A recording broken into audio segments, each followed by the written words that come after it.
गुरुदेव के चरणों में कोटि कोटि नमन। श्री विचार सागर दर्पण की चौथी तरंग में हमारा चल रहा है कि शंकावादी ने गुरुदेव से ये शंका की थी कि आप कह रहे थे कि जीव का साक्षी कूटस्थ, बाहर माया उपाधि में ईश्वर और ईश्वर का वो साक्षी प्रकाशक वो ब्रह्म। ये चार चैतन्य हैं, ये एक ही चेतन है। पर मेरे को तो ये चारों अलग अलग दिखते हैं, मेरे को ये एक दिखाई नहीं देते। तो गुरुदेव कल उसको उदाहरण देकर समझा रहे थे। अब उदाहरण कैसे दे रहे थे कि दीवार पे जो चित्र देखे, अब उसका मूल क्या था? उनका मूल वो दीवार थी। कमरे में हमने जो अलग अलग आधार वाले देखे, कमरे जो हमने अलग अलग देखे, ड्राइंग रूम, बेडरूम, किचन, उनका मूल क्या था? वो पृथ्वी तो एक थी। अब आकाश का उदाहरण देकर भी बताया कि जो आकाश घट के अंदर और जो घट के बाहर था, जो हमने अंदर बाहर किया, इन सब का मूल आधार क्या था? वही महाकाश। घड़े के अंदर वाला आकाश और घड़े के बाहर वाला आकाश, वो सब एक है। उस आकाश को हम काट फाट नहीं कर सकते। आकाश के ऊपर आकाश है, तभी तो हम यहाँ पे कि जितनी मर्जी बिल्डिंग्स खड़ी कर दें, बिल्डिंग के ऊपर बिल्डिंग, बिल्डिंग के ऊपर बिल्डिंग, बिल्डिंग के ऊपर बिल्डिंग। और भ्रम कहाँ हो जाता है हमें कि हम कहते हैं कि आकाश नीला है, पर आकाश शून्य है। इस आकाश ने ही हम सबको अवकाश दे रखा है, भले वो जड़ है, भले वो चेतन है। अब यही उदाहरण के द्वारा गुरुदेव उसको समझा रहे थे। पर शंकावादी की शंका तो वैसे के वैसे ही थी। फिर गुरुदेव ने फिर से उसको उदाहरण दिया, फिर से समझाया कि घड़े का आकाश जैसे एक ही आकाश घड़े की उपाधि से घटाकाश है, जल और बादल की उपाधि से घटाकाश है, जलाकाश है, मेघाकाश है और महाकाश। उसी प्रकार एक ही चेतन माया और अविद्या की उपाधि से ये जीव बना, और जीव का वो प्रकाशक, वो साक्षी, वो कूटस्थ, और माया उपाधि से वो ईश्वर, और ईश्वर का वो साक्षी या उसको प्रकाशक कौन है? वो ब्रह्म है। एक ही चेतन है। पर ये अब ये माया उपाधि में आया चेतन का प्रतिबिंब, इसको हमने कहा ईश्वर। और कल हमने एक उदाहरण और भी लिया था समझने के लिए कि एक बड़ा गोला, अब जैसे एक बहुत बड़ा गोला है, अब उस गोले के अंदर, अब ये जो एक बड़ा गोला है, इसको भी तो देखो, पहले इस गोले को भी तो रखने का स्थान चाहिए। अब स्थान उसको किसने दिया? इस गोले को रखने का। इस ब्रह्मांड में वो गोला है, तो ये किसकी सत्ता से खड़ा है? अब उस परमात्मा की, उस ब्रह्म की। तो वो ब्रह्म जो कण कण में व्यापक है, अंदर भी है बाहर भी है। जब हम स्पेस में जाते हैं तो देखो ये पृथ्वी एक बहुत बड़ा गोला है, उस हिसाब से हमें दिखती है, गोले के हिसाब से। तो ये गोला किसके सहारे से खड़ा है? कोई चीज आप खड़ा के दिखाओ जिसको किसी ने भी सहारा ना दिया हो। सबसे पहले तो उस गोले को खड़ाने के लिए स्पेस चाहिए, जगह चाहिए। फिर किसकी सत्ता से खड़ा है? जो इसका कारण है, वो ब्रह्म की सत्ता से। अब इस गोले की ये होगी ईश्वर। अब इस ईश्वर के अंदर, इस गोले के अंदर हमने छोटी छोटी बिंदियां लगाई। अब ये छोटी छोटी बिंदियां क्या हो गई इस गोले के अंदर? ये हो गई 84 लाख योनियां। अब उस गोले को, मतलब ईश्वर को, किसने थाम रखा है? सत्ता ने। अब ईश्वर ने किसको थाम रखा है? वो जो छोटी छोटी बिंदियां हमने लगाई, ये 84 लाख योनियों को, इन आकारों को किसने सांभा? ईश्वर ने। अब इनडायरेक्ट वे से सत्ता किसकी है? जो जिसने ईश्वर को भी सांभ रखा है, वही उसी ने इसी को भी सांभ रखा है। नहीं तो ऐसे भी हम इसको समझ सकते हैं कि हम कहाँ से आए? अपने पिताजी से। पिताजी कहाँ से आए? अपने पिताजी से, मतलब दादाजी से। अब जो ये इनडायरेक्ट वे से हमारा संपर्क किसके साथ हो गया? दादाजी के साथ। अब दादाजी क्या बन गए? वो सत्ता। हमारे पिताजी क्या बन गए? ईश्वर। हम क्या बन गए? जीव। ईश्वर और जीव को किसने सांभ रखा है? उस सत्ता ने। ईश्वर मतलब माया। किसने? माया को, जीव को किसने सांभ रखा है? उस सत्ता ने। क्या हम ऐसे भी समझ सकते हैं? अब यही गुरुदेव कह रहे हैं, माया उपाधि में आया चेतन का प्रतिबिंब ईश्वर कहलाया। ईश्वर मतलब वो बड़ा गोला। और ये कैसा रहा? शुद्ध रहा, क्योंकि इसको याद रहा कि ये सारा खेल मेरा ही रचा हुआ है, ये सारी मेरी ही लीला है। इसका जो साक्षी, जो उपाधि से बाहर है, ईश्वर का भी जो प्रकाशक है, वो हो गया ब्रह्म। ब्रह्म अंदर भी और बाहर भी। आकाश मटके के बाहर भी, मटके के अंदर भी।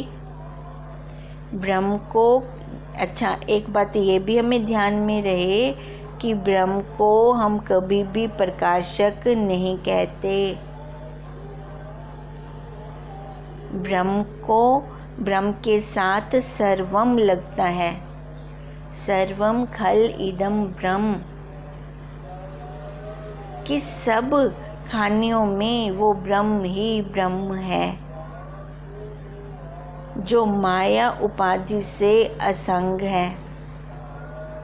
जो माया उपाधि वाले ईश्वर का भी प्रकाशक है और अविद्या उपाधि वाले जीव का भी प्रकाशक है। वो कौन है? ब्रह्म मतलब दादाजी। हमारे पिताजी को भी जानते हैं, हमें भी जानते हैं। हमारे पिताजी को भी उन्होंने सहारा दे रखा है, हमें भी उन्होंने सहारा दे रखा है। अगर हमें ऐसे समझ में नहीं आता तो हम एक सुषुप्ति वाला उदाहरण भी ले सकते हैं। जब ये मतलब हम जब जागृत अवस्था में होते हैं, जगे हुए होते हैं, तभी भी हम प्रकाशक हैं। हम ही तो बता रहे हैं कि अब मैं सो नहीं रहा, मैं जाग रहा हूँ। और जब ये सो जाता है मतलब शरीर, तब भी हम प्रकाशक हैं, क्योंकि हम ही उठकर बताते हैं कि मैं तो सो गया था। जब ये सो गया था तो बताया किसने? बताया किसने? तो ये हमने ध्यान नहीं दिया। वो हम ही प्रकाशक हैं।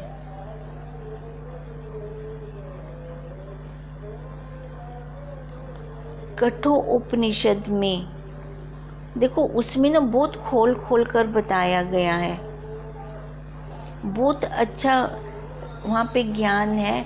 कौन कौन सोता है, कौन कौन जागता है, बहुत सुंदर वर्णन है उसमें।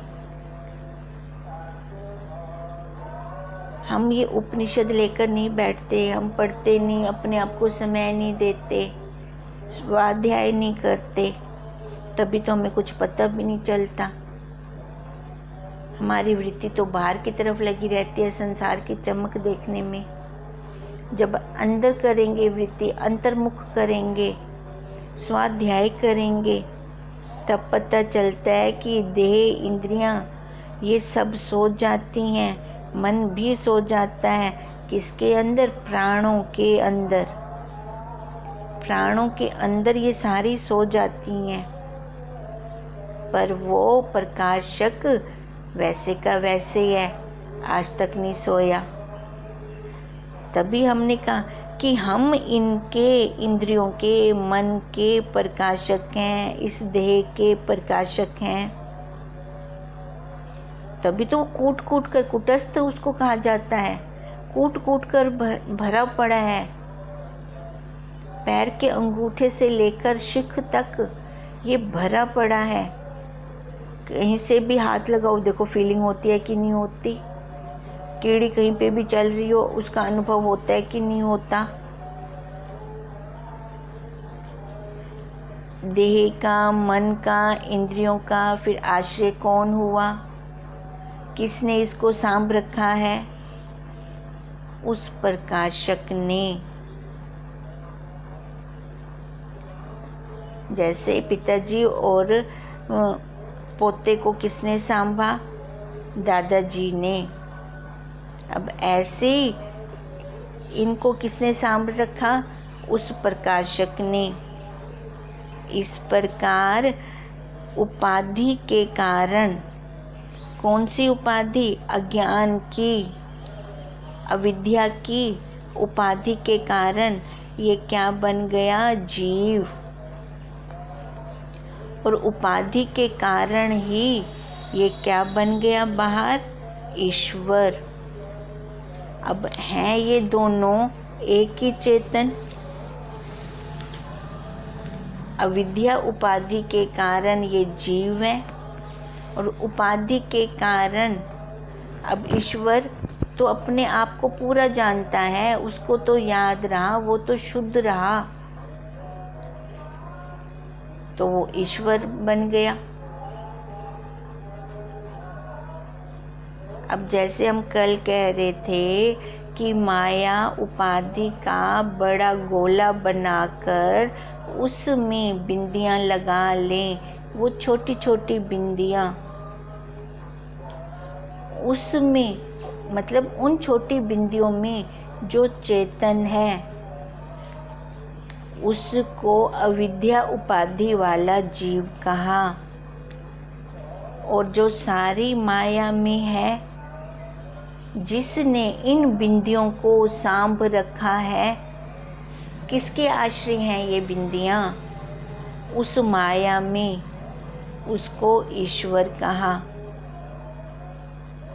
अब शंकावादी फिर से कह रहा है कि गुरुदेव ये मेरे को समझ में नहीं आ रहा। मेरे को और उदाहरण देकर समझाइए। मेरे को अब संक्षेप में समझाइए। देखो, अब ये शंकावादी कितनी देर से बार बार यही बोल रहा है कि मेरे को समझ में नहीं आ रहा, मेरे को समझ में नहीं आ रहा, मेरे को समझाइए और उदाहरण देकर समझाइए। तो गुरुदेव के अंदर, तत्वज्ञ गुरुदेव के अंदर कितना धैर्य होता है, कितना संतोष होता है, कितना धीरज होता है कि शंकावादी बार बार कह रहा है कि मेरे को समझ में नहीं आ रहा, मुझको फिर से समझाइए। और गुरुदेव फिर उसको नए नए उदाहरण देकर उसको बार बार समझा रहे हैं। हम देखो, अगर बच्चों को पढ़ाने बैठेंगे ना, 2 बार 3 बार उनको समझा चुके हैं, चौथी बार वो फिर से बोलते हैं, तो कैसे उनको डांट कर बोलते हैं, इतनी बार समझा चुकी हूँ, अभी तेरे समझ में नहीं आ रहा, तेरा ध्यान कहाँ है। अब ये शंकावादी जितनी बार बोल रहा है, गुरुदेव उसको नई नई युक्तियों से उसको समझा रहे हैं। जैसे उदालक ऋषि ने श्वेत केतु को 9 बार तत्व ज्ञान का उपदेश दिया था। श्वेत केतु भी बार बार यही कह रहे थे कि मेरे को समझ में नहीं आ रहा, मेरे को समझ में नहीं आ रहा। अब कैसे उदालक ऋषि ने 9 बार अलग अलग युक्तियों से ज्ञान समझाया। श्वेत केतु की बुद्धि में इस तत्व ज्ञान को बिठाया। कितना धैर्य था उनमें। हमारे गुरुदेव को देखें, हम अपने गुरुदेव को देखें, हमारे गुरुदेव ने हमें कितनी बार ये ज्ञान दिया है, कितनी बार हमें तत्व का ज्ञान सुनाया है। कैसे हमने एकांतवास में भी गुरुदेव से सत्संग लिया है। और जो एकांतवास का सत्संग होता था वो कैसे होता था, जैसे प्योर शराब हो। अब वो ज्ञान किसको समझ में आता था, प्योर शराब किसको हजम में होती है, जो पक्का शराबी हो, जिसको जिज्ञासा होगी तभी वो ज्ञान उनके अंदर जाएगा। अब इसी प्रकार ये शंकावादी बार बार यही कह रहा है। अब गुरुदेव उसको भी और युक्तियों से समझा रहे हैं। मान लो एक घड़ा है, घड़े में जल भर दिया। अब जल में चेतन का प्रतिबिंब है, तो वो चेतन है। अब देखो, एक घड़ा लिया हमने, अब घड़े के अंदर जो हमने जल भरा, तो जल हमने कैसे भरा, अगर उसके अंदर आकाश होगा, खाली जगह होगी, तभी तो हम वो उसके अंदर जल भर सकते हैं।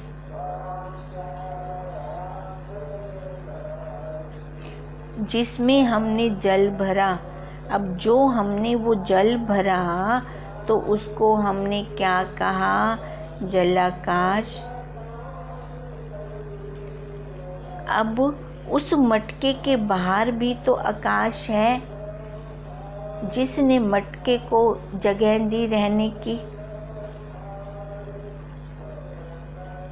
अब जिसने उस मटके को रहने की जगह दी, उसको हमने क्या कहा, घटाकाश।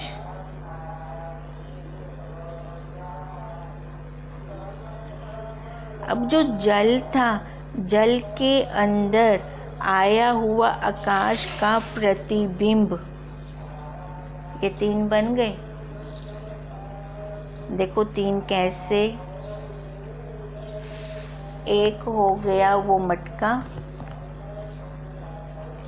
दूसरा हो गया मटके के अंदर जल, अब तीसरा हो गया जल में आया हुआ प्रतिबिंब, जिसको जलाकाश कहा। इन तीनों को मिलाकर हमने जलाकाश कहा। अब तीनों जल के अंदर आया हुआ आकाश का प्रतिबिंब, जिसको हमने जलाकाश कहा। जीव भी तीन से बना है, ईश्वर भी तीन से बना है।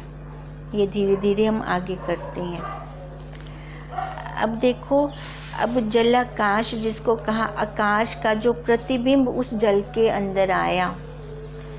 अब आगे उस शंकावादी को ये भी शंका होगी कि प्रतिबिंब तो आकार वाली वस्तु का बनता है, जो बिना आकार की है उसका प्रतिबिंब कैसे होगा? क्योंकि अब हमने कहा ना, आकाश का आया हुआ प्रतिबिंब। एक घड़े के अंदर जल और जल के अंदर आकाश का आया हुआ प्रतिबिंब, इन तीनों को मिलाकर हमने कहा जलाकाश। अब आगे उसकी ये भी शंका होगी कि ये कैसे होगा। अब देखो, हम बुक में से लेते हैं। हे शिष्य, मान लो जैसे कोई घड़ा है, उसमें हमने जल भर दिया है, तो वहाँ जलाकाश भी है, क्योंकि आकाश है तभी तो जल भरा गया। और घटाकाश भी है, क्योंकि घड़े को भी रखने की स्पेस चाहिए, वो बाहर आकाश है तभी घड़ा रखा गया। घटाकाश तो उसे कहते हैं जिस आकाश ने जल से भरे हुए मटके को जगह दी।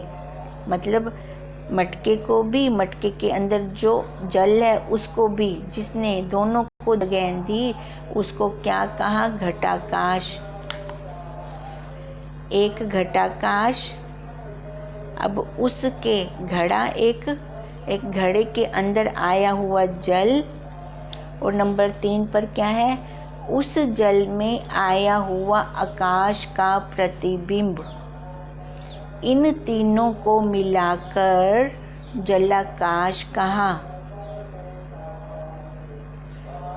अब वो फिर से शंका करता है। अच्छा, ये देखो, ये तो हमने ये वाला कर लिया। अब इसको अपने शरीर के ऊपर भी तो लें भी, हम कैसे? वो तो मटके का उदाहरण हो गया। अब इसको हम सृष्टि में भी देखें। अब सृष्टि में देखते हैं, घड़े की जगह पर हो गया ये शरीर, तो यह हो गया घटाकाश। अब घड़ा था ना, घड़े की जगह पे हो गया ये शरीर। अब जैसे उस घड़े को आकाश ने जगह दी थी, ऐसे ही इस शरीर को आकाश ने जगह दी।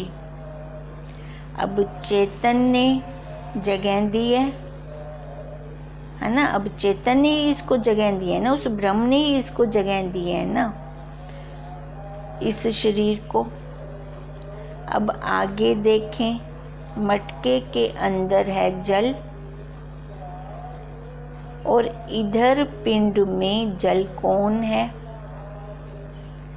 जो हमारी फोटो खींच लेता है बार बार, जो हमारे वो संस्कार अंदर डाल देता है, वो कौन है? चित्त।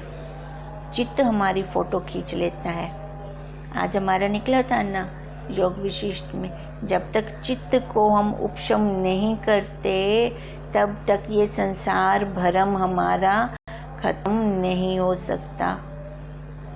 अब वो क्या है जो हमारी इस पिंड में फोटो खींच लेते हैं? अब मटके में के अंदर तो जल भरा था, अब इधर जल क्या हो गया? चित्त। ये चित्त रूपी जल उस मटके के अंदर भरा हुआ है। विशेष रूप से चित्त लिया हमने।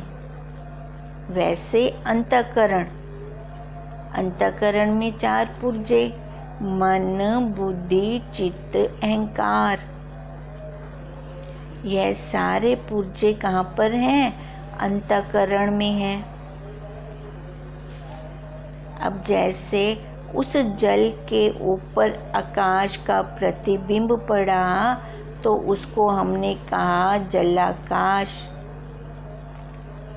अब प्रतिबिंब, अब इसके अंदर आकाश, आकाश कौन? वो साक्षी। अब देखो घड़े के अंदर हमने घड़े की उपाधि बनाई तो हमने उसके अंदर आकाश डाला था। अपने बुद्धि से सोचें, क्या हमने घड़ा बनाया तो उसके अंदर आकाश डाला था कि वो स्वतः ही आ गया था? क्योंकि वो कण कण में व्यापक है। अब घड़े के अंदर भी आकाश, घड़े के बाहर भी आकाश, अंदर भी आकाश है।